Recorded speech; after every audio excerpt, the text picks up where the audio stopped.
అందరికీ నమస్కారం అండి. Welcome back to my channel Chandu comedy vlogs. భగవంతుడిని భక్తుడు కోరాల్సింది కోరికలు ఏమిటి?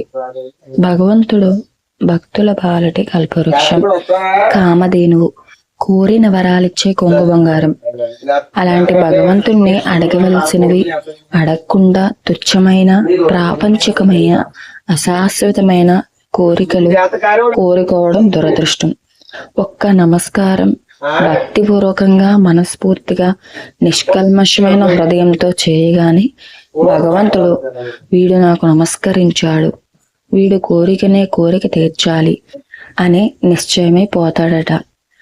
ఆయన అంత దయాసాగరుడు, కరుణామయుడు. అలాంటి పరమేశ్వరుణ్ణి మనం ఏమి కోరుకోవాలో, ఈ జన్మను ఎలా సార్థకం చేసుకోవాలో తెలుసుకున్నాం. ఇంటి ముందు దిష్టి కోసం గుమ్మడికాయ అది కట్టుకుంటూ ఉంటారు. పూర్వకాలం అంటే సుమారుగా 100-150 ఏళ్ల నాటి విషయం ఇది. ఆ కాలంలో మానవులకు ప్రయాణ సాధనాలేమీ ఉండేవి కాదు. డబ్బున్నవారు, పురుషులు గుర్రాల మీద స్వారీ చేస్తూ, మహిళలైతే గుర్ర బగ్గీల్లో ప్రయాణం చేసేవారు. మధ్యతరగతి వారు ఒంటెద్దు బండిల్లోనూ, రెండెత్తుల బండిల్లోనూ కూడా బండ్లలో ప్రయాణించేవారు. సాధారణ మానవులంతా కాలినడకనే వెళ్ళేవారు. ఆ రోజుల్లో తమ తమ బాధ్యతలన్నీ తీర్చుకుని కాశీ ప్రయాణం పెట్టుకున్నారు. కాశీకి వెళ్తే కాటికెళ్ళినట్లే అనే సామెత వచ్చింది. కాటికెళ్ళిన వారు ఇక తిరిగి రావడం ఉండదని భావన. ఎందుకంటే కాలినడకన ప్రయాణం దురాభారం కనుక మధ్యలో అనారోగ్యమో, బొంగల తాకిడో, ఏదో ప్రతికూల పరిస్థితి వస్తే ఇక తిరిగి రావడం జరిగేది కాదు. అలాంటి సందర్భంలో ఒక వ్యక్తి జీవితం రోసి ఇంట్లో విసిగిపోయి కాలినడకన ప్రయాణం మొదలుపెట్టాడట. ఉదయాన్నే బయలుదేరి మధ్యాహ్నం వరకు ప్రయాణం సాగించాడు. తెచ్చుకున్న ఉదకం అయిపోయింది. దాహం వేస్తోంది. చుట్టుపక్కల ఎక్కడ బావి కనిపించలేదు. ఎండ వేడి ఎక్కువగా ఉంది. అతడికి ఆ సమయంలో అతడి అదృష్టమని ఒక పెద్ద వృక్షం దట్టమైన కొమ్మలతో కనిపించింది. హాయిగా దాని కింద విశ్రమించాడు. దాహం భరించలేక అతడు, ఇప్పుడు నాకు చల్లని పానీయం లభిస్తే ఎంత బాగుంటుందో అని అనుకుంటూ కళ్ళు మూసుకుని ఆలోచిస్తూ కొద్ది క్షణాలయ్యాక కళ్ళు తెరిచారట.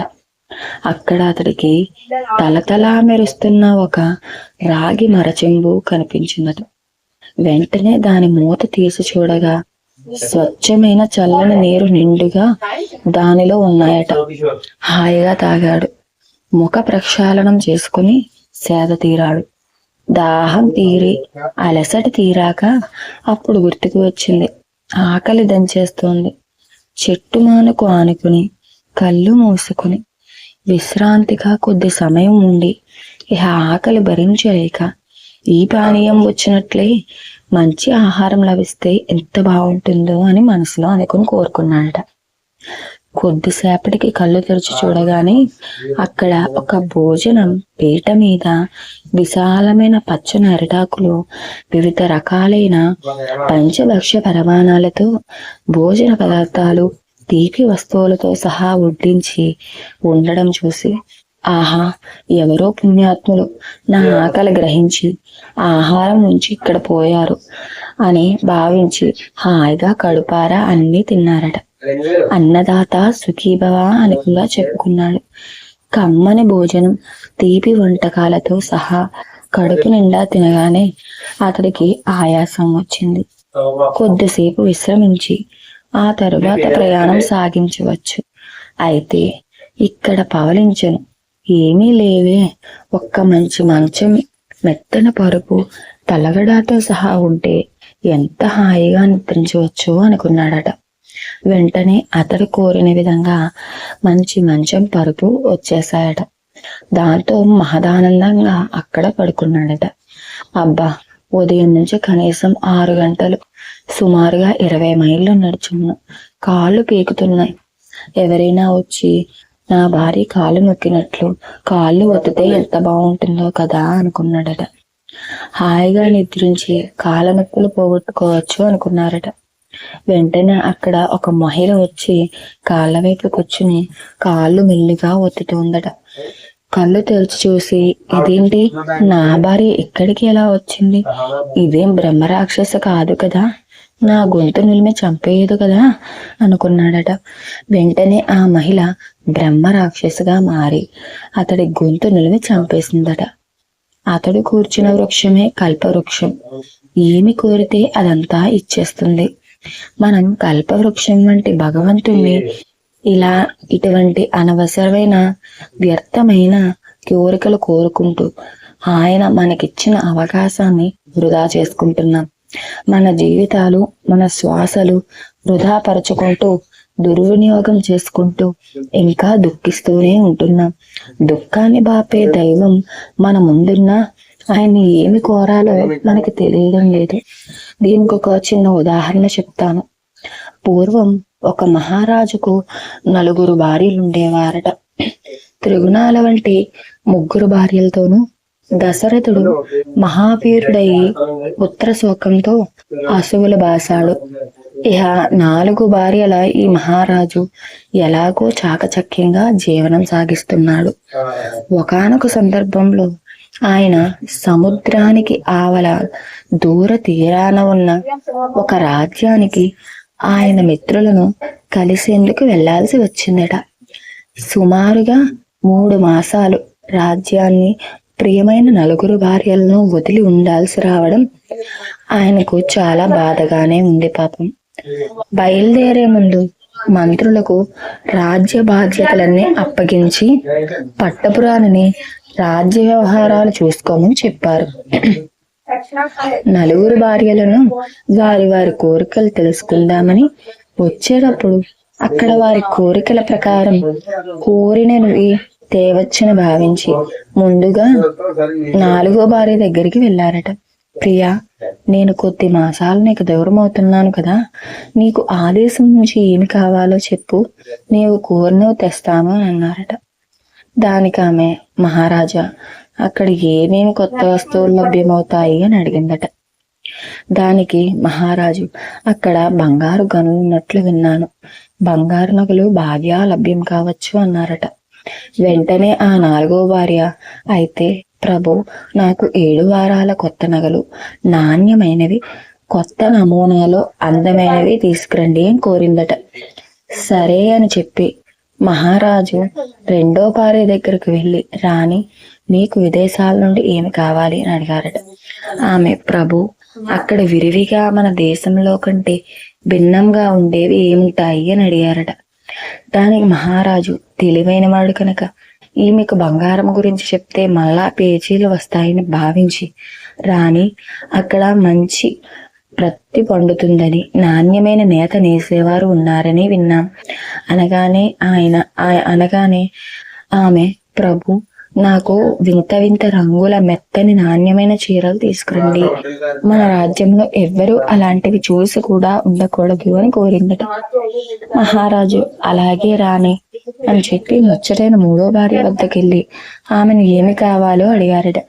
దానికి ఆమె మనస్సులో, నేను ముదసలినైపోతున్నందున, నా మేని ఛాయ తగ్గుతున్నందున మహారాజు 3-4 రాళ్ళ వద్దకే ఎక్కువ వెళ్తున్నట్టున్నారు, అందుకని నా అందం పెరిగేలా, నా వన్నె తగ్గకుండా ఉండేలా ఏదైనా కోరాలని అనుకుని, మహారాజా, ఇక్కడ లభించినవి అక్కడ మాత్రమే లభించేవి ఏవైనా నూతనమైనవి అక్కడ ఉన్నాయా అని అడిగిందట.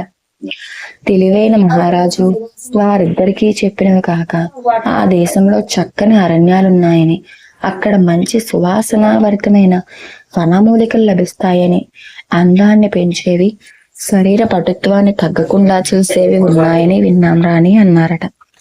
వెంటనే 2వ భార్య, ప్రభు, అయితే నాకు అలాంటి మంచి మూలికలు, శరీర పటుత్వాన్ని తగ్గించకుండా మరియు అందాన్ని పెంచేవి, సువాసనాభరితమైనవి దండిగా తీసుకురండి అందట. దానికి అంగీకరించి మహారాజు, అలాగే రాణి, తప్పక తెస్తాను అని చెప్పారట. మొదటి భార్య పట్టపురాణి అయిన ప్రథమ కలత్రం వద్దకెళ్ళి దేవి, విదేశాల నుంచి నీకేం కావాలి? 3 మాసాలు రాజ్యాన్ని మేము వదిలి వెళ్తున్నాను కదా, మీ కోరిక చెప్తే మీ కవి ఎంత కష్టమైనా సరే తెప్పించి తెస్తాను అన్నారట. దానికి పట్టప్రాణి, మహాప్రభు, మీరే నా సర్వస్వం అని భావిస్తున్నాను. అది మీకు తెలుసు కదా. మీరు సుఖంగా, ఆరోగ్యంగా, క్షేమంగా రండి, నాకంతే చాలు. మరి కోరికలు నాకు లేవు. మీరు శుభంగా తిరిగి రావడమే నా కోరిక అని చెప్పింది. మహారాజు ప్రయాణమే వెళ్ళిపోయారు. 3 మాసాలు గడిచిపోయాయి. రాణులంతా వారు వారు కోరిన వస్తువుల కోసం మహారాజు ఎప్పుడెప్పుడు అవి తెచ్చి అందజేస్తారా అని ఎదురు చూస్తున్నారు. ఒక శుభగడియ మహారాజు రాజ్యానికి వచ్చారు. ముందుగా ఆయన ఒక అందమైన అలంకారంగా ఉన్న పెద్ద నగిషీలో చెక్కిన దంతం పెట్టెను 4వ వారికి పంపారట. ఆమె దాన్ని తెరిచి చూసుకుంది. మహా అద్భుతమైన 7 వారాల నగలు కళ్ళు మిరుమిట్లు గొలుపుతున్నాయి. అవన్నీ తీసుకుని 1 వారం నగలు అలంకరించుకుని అద్దం ముందు నిల్చుని తన అందాన్ని, అవి లభించిన తన అదృష్టాన్ని తను తానే పొగుడుకుంటూ చూసుకుంటూ ముచ్చటపడి మురిసిపోయింది. మహారాజు ఒక అందమైన పెద్ద పీఠికను 3వ రానికి అంతఃపురానికి పంపారు. అది చూడగానే ఆమె మహదానందంగా మురిసిపోయి తెరిచి చూసి దానిలోనే మహానాణ్యమైన అందమైన రంగురంగుల చీరలు, అంచులు, సొగసులు, పళ్ళులు చూసుకుని క్షణానికి ఒకటి మార్చుకుంటూ మురిసిపోయింది. ఇక 3వ వారికి 4 కూర్చునేంత పెద్ద గంపను పంపారు. అది చూడగానే ఆమె మనసు ఆహ్లాదంతో నిండిపోయి పొంగిపోయింది. దానిని చూసి హర్షాతిరేకంతో చిందులేసింది.